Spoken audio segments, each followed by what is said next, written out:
We're jumping straight into one of history's greatest questions. How can a tiny army, maybe just a few thousand soldiers, hold off a massive empire with over 100,000 troops? And that's the story of the Battle of Thermopylae in 480 BCE. It's this incredible paradox where the sheer size of one army just becomes irrelevant. It's the ultimate lesson in strategy beating scale. So today we're breaking down the facts, the geography, and the tactics that allowed the Greek city-states, led by the Spartans, to challenge the massive Persian force of King Xerxes. Right. And to really get it, you have to stop thinking about the number of soldiers and start thinking about the place itself. The Greeks chose their battlefield very, very carefully. Okay, so let's set the scene. Thermopylae. Yeah. Strategically, it was a crucial natural bottleneck. Exactly. If you're the Persian army, you have steep, impossible mountains on one side. And the sea on the other. Right, so you have to squeeze your entire army through this one narrow coastal path. And that's why the location was everything. The terrain itself became like a weapon for the Greeks. It was their best weapon.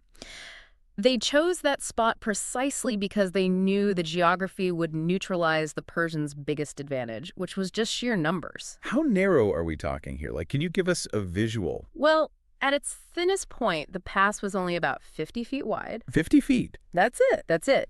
Think about maybe 4 school buses parked side by side.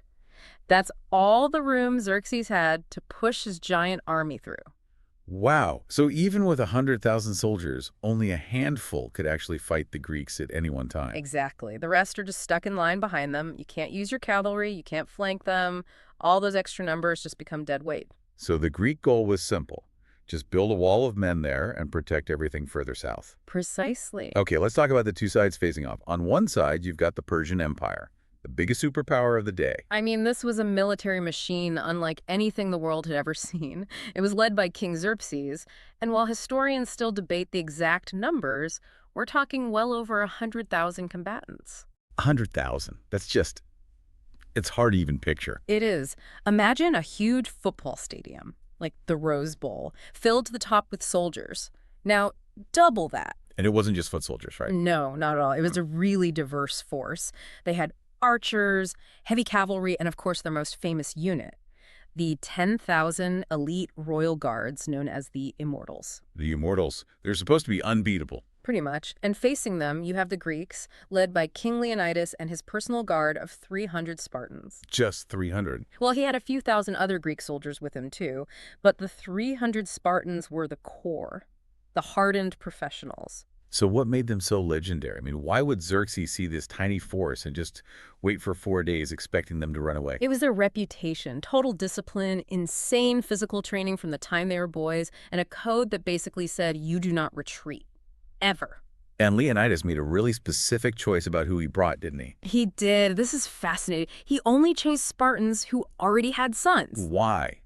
Why that specific detail? It's all about psychology.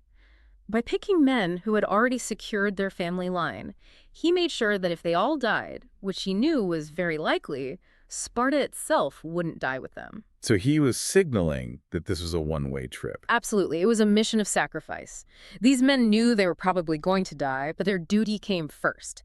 It's hard to fight against that level of commitment. This is where it gets really interesting for me, the gear and the tactics. The Greeks had equipment that was just perfectly suited for this fight. For sure. The Greek heavy infantry were called hoplites, and they were basically designed to be immovable. They wore a bronze helmet, a bronze breastplate. And that huge, iconic round shield, Yeah. the aspis. Right. A big shield made of wood and reinforced with bronze. It was all incredibly heavy. How heavy are we talking? Often over 60 pounds a gear. For you listening, that's like trying to fight while carrying 2 huge sacks of potatoes. Yeah. Their main weapon was a long spear, maybe 7 to 9 feet long, with a short sword for backup. Wait, wouldn't 60 pounds of armor be a disadvantage? Make you slow? That's a great question. In an open field, maybe? But here, in this narrow pass, it was a huge advantage. The fight was a head-on pushing match. That heavy bronze armor meant they could take a hit that a Persian soldier just couldn't. So they had better protection and a longer reach with their spear. Oh, exactly. The Greek line was just incredibly difficult to break in hand-to-hand combat. Which brings us to their famous formation, the phalanx. This wasn't just a line of soldiers, it was a system. It really was. The phalanx was a super dense rectangular block of men. The whole idea was mutual protection. Your shield didn't just protect you, it overlapped to protect the guy next to you. A human fortress. That's the perfect way to describe it. The front few ranks would point their long spears forward over the shield wall. Ancient writers called it a deadly forest of points. And in a pass that's only 50 feet wide, the Persians couldn't get around it. They had no choice but to charge straight into that wall of bronze and spear points over and over again. And the only thing that made it work was discipline. Absolute, unshakable discipline. So, after waiting for 4 days, Xerxes finally loses his patience and attacks. What happened on those first 2 days? It was a complete disaster for the Persians. Xerxes was arrogant. He first sent in his less experienced troops, the Medes and Scythians, figuring he could just overwhelm the Greeks with sheer numbers. But because of the pass, that just led to a traffic jam of bodies. Exactly. When they failed, he got angry and sent in his best, the Immortals. He was sure they would break the Greek line. They failed too. They couldn't get through. For 48 hours, the Greeks just held their ground, killing thousands of Persians and taking very few losses themselves. It sounds like the Greeks weren't just defending, though. They were being clever. Oh, incredibly clever. They had this tactic where they'd pretend to panic and retreat. To draw the Persians in. Exactly. The Persians would break their own formation to chase them, and then suddenly the Greeks would turn, lock their shields together again, and crush the disorganized attackers. It was brilliant. It was a perfect strategy until it wasn't. The whole thing fell apart because of one person.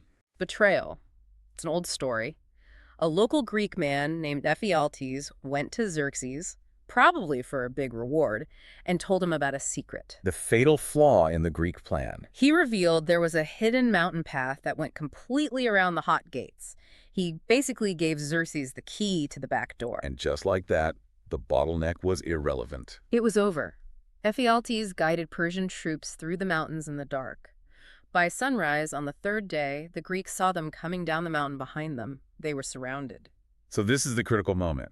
Leonidas knows they're trapped. Why didn't everyone just retreat and try to escape? He held a war council. He knew that if the whole army tried to run, the Persians would catch them from both sides and wipe everyone out. So he made a strategic choice. He ordered most of the army to leave. Right.